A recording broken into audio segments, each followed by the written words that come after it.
Welcome learners, আমি তোমাদের সঙ্গে রয়েছি তোমাদের অরূপ স্যার। আজকে আমি তোমাদেরকে ক্লাস 7-এর the book of nature, Jawaharlal নেহরুর লেখা, এটা এইটাকে পড়াবো। এই অনুচ্ছেদটি কি? দ্য বুক অফ নেচার শুরু করি। লেসন 1 পড়াবো। লেসন 1-এ দেখো দ্য বুক অফ নেচার। আচ্ছা, বুক অফ নেচার মানে কি? প্রকৃতির বই। প্রকৃতির বই কে লিখেছেন? না, written by Jawaharlal Nehru. You all know Jawaharlal Nehru কে ছিলেন? The first prime minister of independent India. স্বাধীন ভারতের প্রথম প্রধানমন্ত্রী ছিলেন আমাদের জওহরলাল নেহেরু। লেটস স্টার্ট, চলো শুরু করি।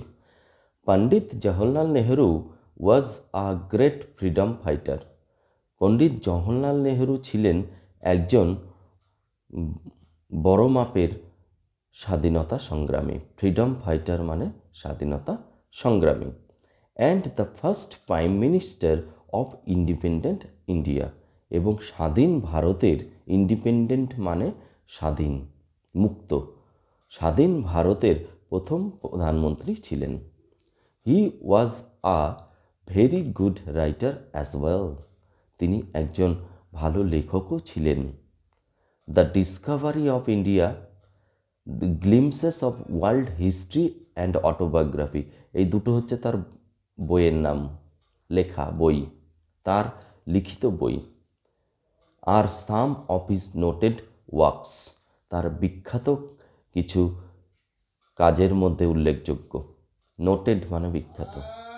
During the last 1920s, during the last 1920s, 1920 সালের শেষের দিকে হি রোট,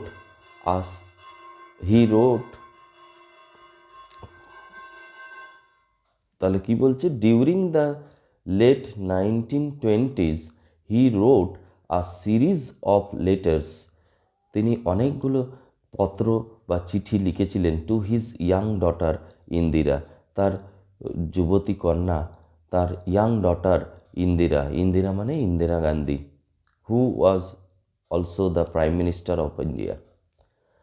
টু শেয়ার হিজ আইডিয়াস, কেন লিখেছিলেন? পত্র রচনা করেছিলেন তার কন্যা ইন্দিরার কাছে।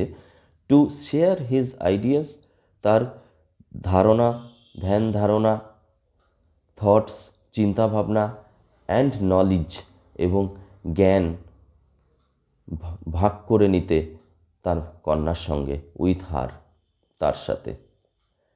This letters were later compiled, এই চিঠিগুলোকেই পরে একত্রিত করা হয় ইন্টু আ বুক, এক জায়গায় করে একটা বই তৈরি করা হয়। টাইটেলড, বইটার নাম দেওয়া হয় লেটার্স ফ্রম আ ফাদার। দেখো, letters from a father to his daughter, এইটা নাম দেওয়া হয়। The present text is an excerpt, excerpt মানে উদ্ধৃতাংশ, এক্সার্ভড শব্দের অর্থ হচ্ছে উদ্ধৃতাংশ, ফ্রম দ্য বুক, অর্থাৎ letters from a father to his daughter, এখান থেকেই এই present the book of nature has been taken. এবার আমরা ইউনিট 1-এ চলে যাব। Unit, when you and I are together, যখন তুমি আর আমি একসঙ্গে থাকি, এক জায়গায় থাকি, ইউ অফেন আস্ক মি, তুমি প্রায়শই, মাঝে মাঝেই আমাকে জিজ্ঞাসা করো, কোয়েশ্চেন্স, প্রশ্ন, অ্যাবাউট মেনি থিংস, অনেক কিছু সম্বন্ধে, and I try to answer them, আর তখন আমি সেগুলো উত্তর দেবার চেষ্টা করি। Now that you are at Mussoorie, কিন্তু এখন তুমি রয়েছ মুসৌরিতে। মুসৌরি হচ্ছে একটা হিমালয়ের পাদদেশে একটা সুন্দর জায়গা, beautiful place which is full of natural beauties. Now that you are at Mussoorie, অর্থাৎ ইন্দিরা গান্ধী রয়েছে মুসৌরিতে, and I am in Allahabad, আর আমি রয়েছি এলাহাবাদে। এটাও একটি name of a place. And we can not have this talks, আমরা তো তাহলে সেইভাবে আমরা কথা বলতে পারি না, আমরা সেই কথাগুলো আলোচনা করতে পারছি না। যখন তুমি আর আমি থাকি, তুমি আমায় প্রশ্ন করো, আমি তোমায় বিভিন্ন উত্তর দিই, সেটা তো এখন সম্ভব হচ্ছে না, কারণ দূরত্বের জন্যে। তুমি মুসৌরিতে রয়েছো, আমি এলাহাবাদে রয়েছি। I am therefore going to write to you, আমি তাই তোমাকে লিখছি তোমার কাছে ফ্রম টাইম টু টাইম, বিভিন্ন সময়ের শর্ট অ্যাকাউন্টস, সংক্ষিপ্ত বিবরণ, অ্যাকাউন্টস মানে এখানে বিবরণ, of the story of our earth, আমাদের পৃথিবীর যে কাহিনী আছে, যে গল্প, পৃথিবীর কাহিনী আমি তোমার কাছে টাইম টু টাইম লিখে চলেছি, বর্ণনা দিয়ে চলেছি। অ্যান্ড দ্য মেনি কান্ট্রিজ, এবং এই পৃথিবীর বিভিন্ন দেশ সম্বন্ধে, গ্রেট অ্যান্ড স্মল, ছোট ছোট বড়, সব বড় ছোট, গ্রেট মানে এখানে বড়, বিগ অ্যান্ড স্মল, বড় দেশও আছে পৃথিবীতে, ছোট দেশও আছে। ইনটু হুইচ, যে যে দেশগুলো, into which it is divided, the earth is divided, পৃথিবী বিভক্ত দেশে। ইউ হ্যাভ রেড, তুমি পড়েছ, you have read a little about English history, তুমি ইংরেজি ইতিহাস, ইংলিশদের অর্থাৎ ইংরেজদের ইতিহাস, ইংলিশ হিস্ট্রি তুমি খুব কম পড়েছো, অ্যান্ড ইন্ডিয়ান হিস্ট্রি, এবং ভারতীয় ইতিহাস তুমি খুব কম পড়েছো। But England is only a little island, England একটা শুধুমাত্র দ্বীপ।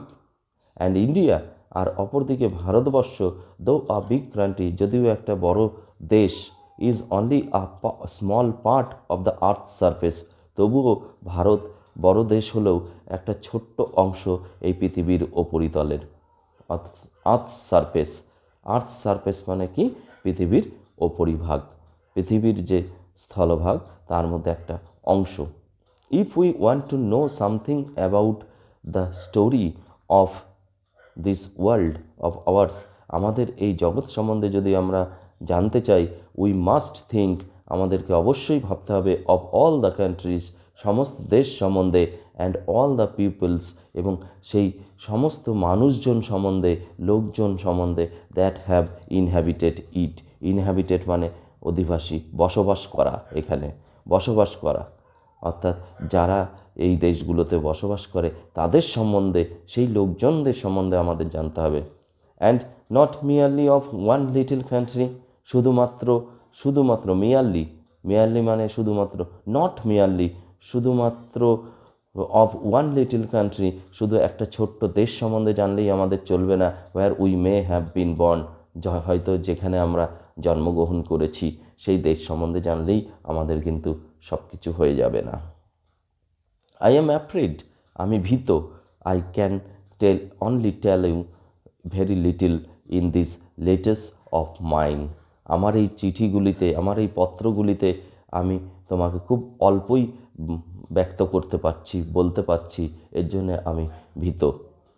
বাট দ্যাট লিটল, কিন্তু ওই ছোট্ট যে লেখা আমার চিঠির মধ্যে যে ছোট্ট কথাবার্তা, ছোট কথাবার্তা, আই হোপ, আমি আশা করি, আই এক্সপেক্ট, আমি আশা করি, উইল ইন্টারেস্ট ইউ, তোমাকে আকর্ষিত করবে, অর্থাৎ তোমাকে আকর্ষণ করবে, তোমাকে টানবে, অ্যান্ড মেক ইউ থিঙ্ক, তোমাকে ভাবাবে, অফ দ্য ওয়ার্ল্ড, জগৎ সম্বন্ধে, অ্যাজ আ হোল, এই বিশ্ব একটা বিশ্ব, ওয়ান ওয়ার্ল্ড হিসাবে ভাবতে সাহায্য করবে। And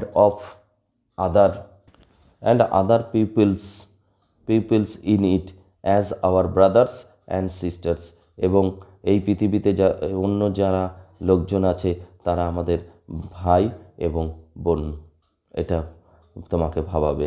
when you grow up, যখন তুমি বড় হবে, ইউ উইল রিড, তুমি পড়বে, about the story of the earth, পৃথিবীর কাহিনী সম্বন্ধে পড়বে, অ্যান্ড হার পিপলস, এবং তার মানুষজন সম্বন্ধে, ইন ফ্যাট বুকস, মোটা বইগুলোতে, বড় বইগুলোতে, অ্যান্ড ইউ উইল ফাইন্ড, তুমি তখন খুঁজে পাবে, এটাকে, এই পৃথিবীটাকে, মোর ইন্টারেস্টিং, এই ব্যাপারগুলোকে তুমি আরও তখন ভালো লাগবে, ইন্টারেস্টিং লাগবে, আকর্ষণ লাগবে তোমার কাছে, দ্যান এনি আদার স্টোরি, অন্য যে কোনো গল্পের থেকে, অর নোভেল, উপন্যাসের থেকে, that you may have read, যেইগুলো হয়তো তুমি পড়বে।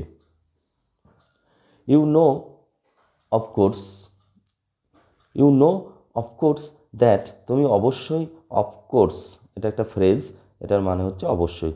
You know of course that our earth আমাদের এই বসুন্ধরা, আমাদের এই পৃথিবী ইজ ভেরি ভেরি ওল্ড, খুবই পুরনো, প্রাচীন, antique, ancient, old, millions and millions of years old. তাহলে পৃথিবীর বয়স কত? Millions and millions years old, লক্ষ লক্ষ বছর বয়স। And for a long time, দীর্ঘদিন ধরে দেয়ার, পৃথিবীতে were no men or women, কোনো মানুষ, পুরুষ বা মহিলা বলে কোনো মানুষ লিভিং ইন ইট ছিল না, যারা বসবাস করার মতো কোনো পুরুষ মহিলা ছিল না।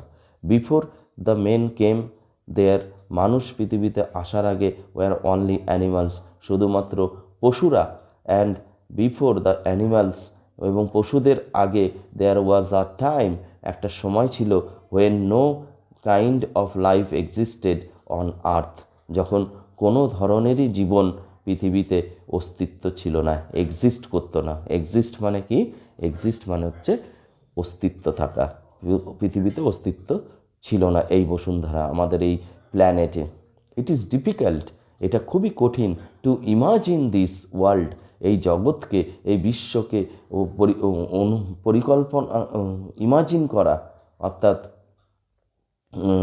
কল্পনা করা, এই জগৎকে কল্পনা করা কি থেকে? অফ আওয়ার্স, আমাদের, of hours, which is so full today, আজ যে পৃথিবী এত পরিপূর্ণ, of all kinds of animals, বিভিন্ন ধরনের পশু পাখিতে পরিপূর্ণ, পশুতে ভর্তি, অ্যান্ড মেন, এবং লোকজনে ভর্তি এই পৃথিবী, এটা কল্পনা করাও ছিল কঠিন। টু বি উইদাউট দেম, যে পৃথিবীতে এইগুলো কিছুই ছিল না। এখন আমরা যে যে দেখতে পাচ্ছি, বিভিন্ন অ্যানিমালস দেখতে পাচ্ছি, তারপরে বন জঙ্গল, মানুষের লোকারণ্য, এইসব দেখতে পাচ্ছি, সেটা তো টু বি উইদাউট দেম, সেইগুলো যে ছাড়া পৃথিবী ছিল, এটা আমরা কল্পনাও করতে পারি না, এটা কল্পনা করাটাও খুব কঠিন।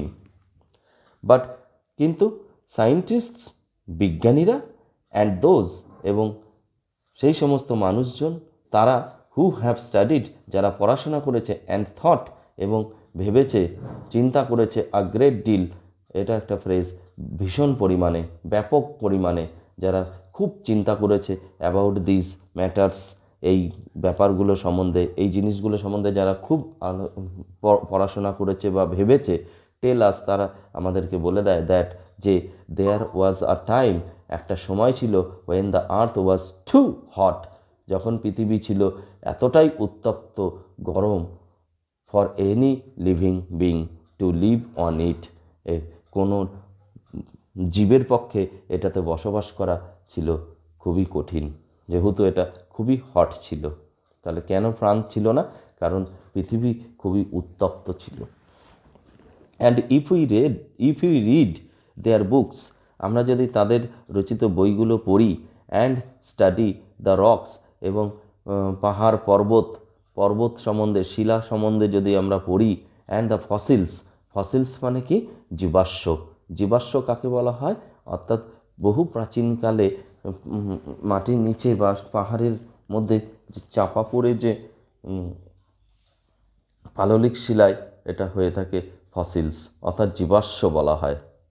এই যে বলে দিয়েছে, the remains of old animals, আগেকার দিনের যে পশুদের যে অবশিষ্টাংশ, যে দেহের খাঁচাটা জমে থাকে, পাহাড়ের নিচে চাপা পড়ে থাকে, সেটাকে বলা হয় fossils. We can ourself see, আমরা দেখতে পারি নিজেরাই, that this must have been so, এইরকমটা ছিল তারা, সেই জীবাশ্ম থেকে আমরা বুঝতে পারি। এই হচ্ছে ইউনিট 1 দ্য বুক অফ নেচারের। আমি এগুলোর মানে অলরেডি বলে দিয়েছি। অ্যাকাউন্টস মানে ডেসক্রিপশনস অফ ইভেন্টস, ইনহ্যাবিটেড মানে লিভড ইন আ প্লেস, কোনো জায়গায় বসবাস করা, সেটাকে ইনহ্যাবিটেড বলে। আর মিলিয়ন মানে 10, 100,000, অর্থাৎ 10,000, 10, 100 মিলিয়নস, লক্ষ লক্ষ, এখানে lakh lakh, millions and millions, লক্ষ লক্ষ বছর বললেই হবে। Thank you very much. এবার এক্সারসাইজগুলো তোমরা করে নেবে।